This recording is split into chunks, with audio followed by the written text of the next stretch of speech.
Very heavy rainfall, snow, plus strong wind. A lot to cover in today's daily showers. A very active weather pattern that continues across the mostly western U.S.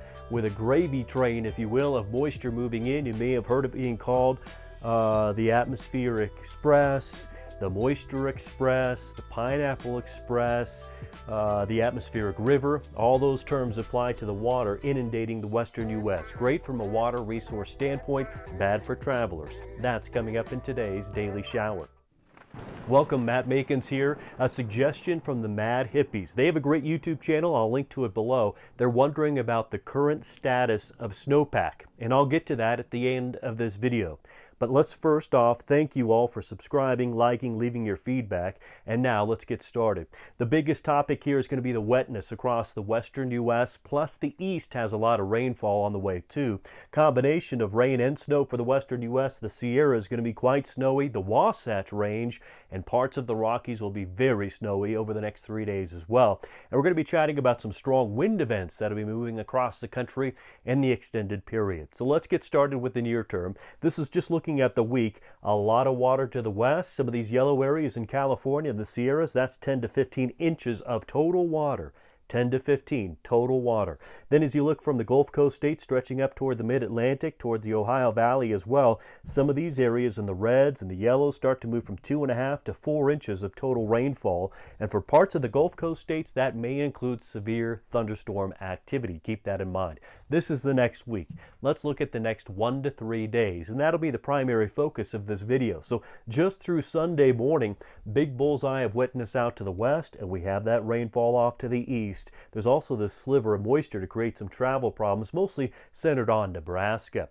Let's take this in terms of the impact in terms of driving. You can see an impact here, some icing, some wintry mix throughout Nebraska. That'd be I-80 and I-70 in western Kansas. There will be some impact around Minneapolis as well, but the focus is the travel issues out to the west.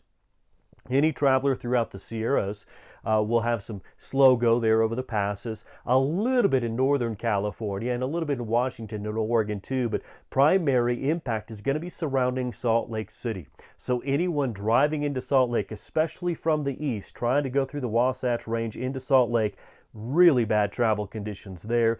That bad travel continues on up toward Jackson Hole, Wyoming, and we'll have some periods of bad travel in the Rockies of Colorado as well. Again, we're focusing on the next 1 to 3 days, so we're heading into the new year already, so New Year's Eve travelers need to be aware of that. And it's mostly due to snowfall out to the west. There's going to be some wind too, but mostly just the heaviness of that snowfall. So let's chat about snowfall totals. You see in general, very little for the eastern U.S., so let's head out to the west. Let's start off in California. There's the Sierra Range from Carson City south to Bishop. There's Fresno and Modesto. But the Sierras, see some of these colorations, 30 to 36 inches of total snowfall over 3 days. Tremendous. This is great from a water standpoint, but keep in mind that December and January, some of the winter months, are notably wet here. Yes, that's a lot of snow, but we're still trending normal to above normal. Not a huge surplus just yet. I'll get to that in a moment. As we look at the Wasatch Range, there's Provo, Salt Lake City, Ogden, and Logan. And notice the mountain ranges here, the Wasatch Range, just to the south and east of Salt Lake City. We're going to be looking at 24 inches, so 2 feet of snowfall. Really tremendous there. Outside of Logan, on up toward Jackson Hole, right around 2 feet as well, just shy of 2 feet. Let's look at the Rockies.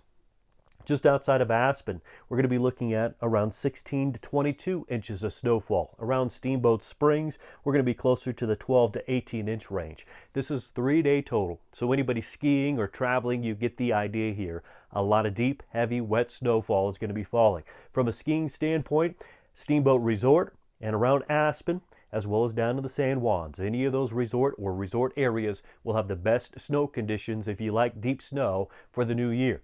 Let's broaden our focus here. Let's go out and beyond and look at hazardous snowfall, since we're on the snowfall theme, and break this down for you. See this sliver of the Cascades down to the Sierras? That's going to be additional risks of very heavy snowfall from January 5th to January 11th.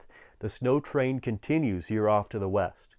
There's an area of the Rockies, also the Wasatch Ranges, into northwestern Colorado from January 5th to January 11th. very heavy snowfall will be possible at times throughout that period. Now, if you're from the Dakotas into Minnesota, northern Iowa, northern Nebraska, a risk of very heavy snowfall, slight at this time, we'll track it for you, increases from January 6th to January 8th. Very heavy snowfall. Total precip, these are the hazards here. January 5th to January 11th, all across the West Coast. Very heavy precipitation. That's rain and snow combined. Intense moisture. That gravy train, if you will, of moisture moving in, that quote-unquote pineapple express, the atmospheric river, continues for the far western U.S. Let's take a look at wind. High winds will accompany that precip off to the west, as well as New Mexico into Texas, January 2nd. Watch out for very strong wind at that time, not much moisture, so we may have some dust storm issues for the southern U.S. then. As general speaking, 6 to 10 day outlook, precip above and below average. Look at the country. The vast majority of the country will have a wet period over the next week to 10 days. Really tremendous amounts of water. Temperature-wise, cooler off to the west and warm temperatures from the central and east. So we're lesser impacts on snow or winter for the eastern half of the country. Those impacts have shifted off to the west. Now, to get to the Mad Hippie's point about where do we stand from snowpack. This is a snow basin map from Canada down to Mexico, and all of our mountain ranges logged in here. California doesn't start reporting in the Sierras until we get into the new year. Look at Colorado in this mixed bag. Southern Colorado really hurting for snowfall, as is New Mexico and parts of Arizona. Utah is doing well at this moment, but we've got a long way to get to April 1st when we hit our peak snowfall. And then you look at some of the northern ranges, and we're all kind of ranging here from the vast majority are 100 to 125% of normal. So yes, we have been active this winter with snowfall, but as you look at the averages, it may catch you by surprise to think that we're not in those 300, 400, 500 percentiles. We're really close to average and slightly above. This will help us over the next week as we bring in this moisture. This will help from a surplus standpoint, carrying into this next drier period that will move in a little bit later in January.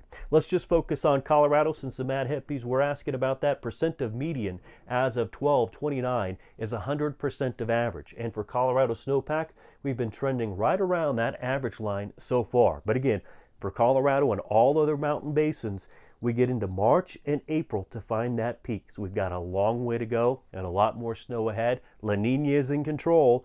And in the classic La Nina phase, even a weak one, we see drought numbers increase during the springtime as we wrap up winter. Let's wrap up this daily shower. I'm meteorologist Matt Makins. Thanks for joining me. Again, if you have information you'd like to know, like the Mad Hippies asked about, leave me a comment. I'll be happy to include it in the next video.